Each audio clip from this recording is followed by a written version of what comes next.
بسم اللہ الرحمن الرحیم۔ السلام علیکم ورحمۃ اللہ وبرکاتہ۔ دوستو، آج کل اکثر دیکھا گیا ہے مساجد کے اندر جب امام رکھنے کی باری آتی ہے تو کیسے اس کو چیک کیا جاتا ہے۔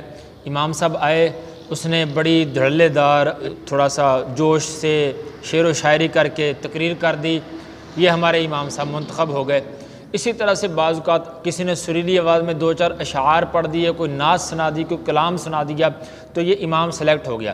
کچھ نہیں دیکھتے کہ اس کو مسائل کا پتہ ہے یا نہیں پتہ، قرآن پاک اس کو صحیح آتا ہے یا نہیں آتا، اس کو وضو کے بارے میں، غسل کے بارے میں، نماز کے بارے میں، واجبات کا، فرائض کا، یہ سارا کچھ بھی اس کو آتا ہو یا نہ آتا ہو، بس آواز سریلی ہے یا پھر وہ جوشیلے انداز میں تقریر کر سکتا ہے، تو یہ امام منتخب ہو گیا۔ تو خدا را جو انتظامیہ حضرات ہیں، مساجد کے اندر جب امام رکھنے کی باری ہے تو کوشش کیا کریں۔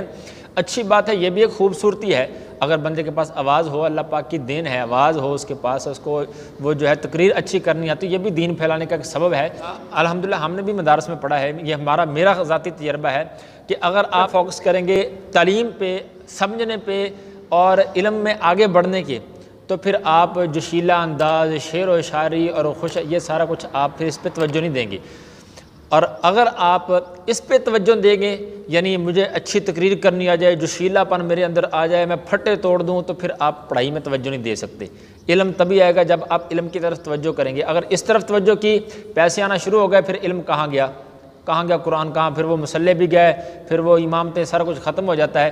ظاہر سی بات ہے کہ امام صاحب ہے وہ پورا مہینہ بچوں کو بھی پڑھائے، نماز بھی پڑھائے، مسجد کی صفائی کا بھی خیال رکھے، اذانیں بھی دے، آپ کے گھروں میں بچوں کے کانوں میں اذانیں بھی دے، جنازے بھی پڑھائے، آپ کے مردے بھی نہلائے، آپ کو کفن بھی تیار کر کے دے، آپ کو مسائل بھی بتائے، اور پھر مسجد میں بھی ڈیوٹی پوری دے، اور یہ سارا کچھ کرنے کے بعد اس کو مہینے بعد 8,000 روپیہ 10,000 روپیہ ملے۔ اور ایک ہے وہ مقرر ہے، خطیب ہے، اس کو کوئی نماز سے لین دین نہیں، کوئی اس نے جنازہ نہیں پڑھانا، کوئی اس نے نماز نہیں پڑھانی، کوئی جمعہ نہیں، بس وہ ایک جگہ پہ تقریر کرے گا، 20,000 روپیہ آ گیا، 30,000 روپیہ، 50,000 روپیہ آ گیا۔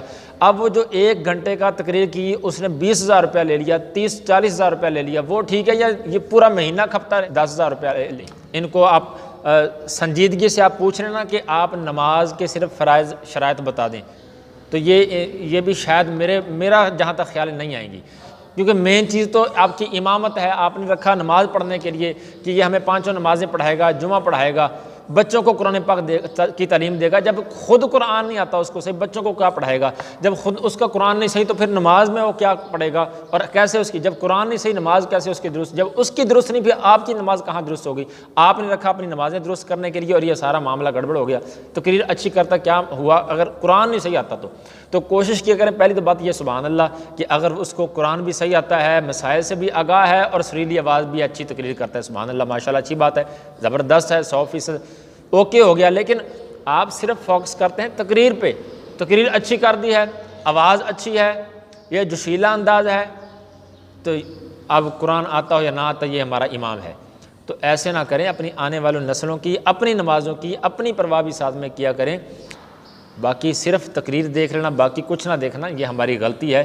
تو آپ ایسا مقرر کہ جو مقرر ذیشان، صاحب خوش الحان، خطیب پاکستان، لیکن نماز آتی نہیں ہے، تو آپ اس کو صرف جمعہ کی تقریر کے لیے رکھ سکتے ہیں۔